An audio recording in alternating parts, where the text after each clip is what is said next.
ये पूरा कानून ही हटेगा, बिना हटे इसमें कुछ नहीं होने वाला। अब मैं आपको समझाता हूँ, शायद आपको समझ में आ जाएगा। केवल एक सेक्शन बताता हूँ तो उससे आपको पूरी चीज समझ में आ जाएगी। जो कॉन्ट्रैक्ट फार्मिंग है, उस कॉन्ट्रैक्ट फार्मिंग की धारा 3 उसमें जो है, जो एग्रीमेंट होगा किसान के और व्यापारी के बीच में, मैं उनसे बताता हूँ, आप समझ जाएंगे सारे, उसके बाद कुछ बताने की जरूरत नहीं पड़ेगी। उस धारा 3 में लिखा है कि किसान के और व्यापारी के बीच में जो एग्रीमेंट होगा उसमें यह लिखा जाएगा, नंबर 1, किसान को अपनी जमीन पर कौन सी फसल उगानी है। नंबर 2, उस फसल का ग्रेड क्या होगा, स्टैंडर्ड क्या होगा और उसकी क्वालिटी क्या होगा। नंबर 3, उस फसल को उगाने के लिए जो बीज होगा, जो खाद होगा, जो कीटनाशक होंगे, जो मशीनरी होगी, जो तकनीक होगी, उसे वो व्यापारी जिसके साथ समझौता हो रहा वो देगा। इसके बाद उसी एग्रीमेंट में लिखा जाएगा इसकी कीमत क्या होगी। जो फसल उगाएगा, जब फसल पक के तैयार हो जाएगी तो किस कीमत पर व्यापारी खरीदेगा, ये भी लिखा जाएगा। साथ में ये भी लिखा जाएगा कि इस फसल की कितनी बार चेकिंग होगी, तो बोते समय, फसल जब बढ़ रही होगी उस समय, और जब फसल कट के व्यापारी खरीदेगा उस समय 3 समय उसकी चेकिंग होगी। अब मैं आपको समझाता हूं, एक बहुत मोटे से उदाहरण से समझो। ये मानिए कि इसके कानून के हिसाब से पूरे देश की जमीन, पूरे देश की जो किसानों के पास जमीन है, उसका जो व्यापारी हैं उनसे एग्रीमेंट हो गया। व्यापारियों से एग्रीमेंट होने के बाद सारी जो फसल है वो कहां जाएगी, व्यापारी के घर में। इसका मतलब ये हुआ कि सरकार के पास खरीदने के लिए एक दाना नहीं बचेगा, सारी की सारी फसल व्यापारी खरीद के ले जाएगा।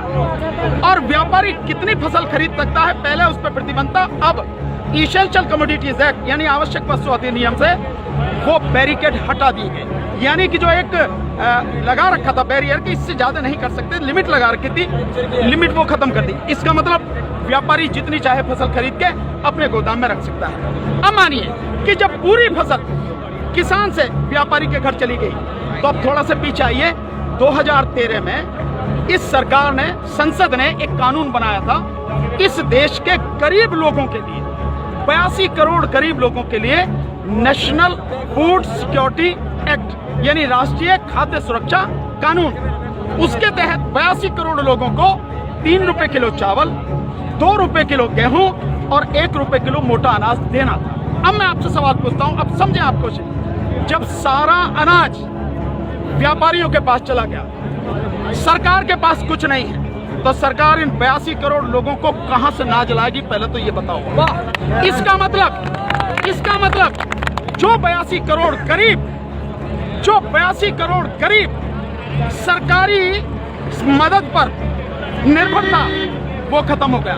मतलब आप कह रहे हैं कि किसानों के खिलाफ बिल है, किसानों की भलाई की बात कर रहे हैं, पर किसानों के खिलाफ लोग समझ रहे हैं नहीं, ये पूरे देश के खिलाफ है। 82 करोड़ गरीब खत्म, देश में 5 लाख जो राशन की दुकानें हैं खत्म, 5 लाख राशन की दुकानों में कुछ रोजगार भी मिलता होगा खत्म। अब इसके बाद अब आ जाइए कि जब किसान को सारी चीजें, जो खाद भी है, बीज भी है, कीटनाशक भी है, मशीनरी भी है, तकनीक भी है, वो व्यापारी जिससे समझौता हुआ वो ही देगा।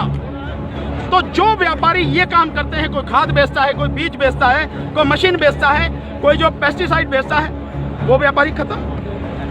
तो आपने व्यापारी खत्म कर दिए, गरीब मजदूर खत्म कर दिए, और किसान को आपने बंधक बना दिया, मजदूर बना दिया, गुलाम बना दिया। कैसे? अब मैं बताता हूं। जब किसान की जमीन पर एग्रीमेंट हो गया, तो किसान चाहकर भी अपनी जमीन से एक भुट्टा, माना मक्का बोई हुई है, मक्का से एक भुट्टा तोड़ के नहीं खा सकता।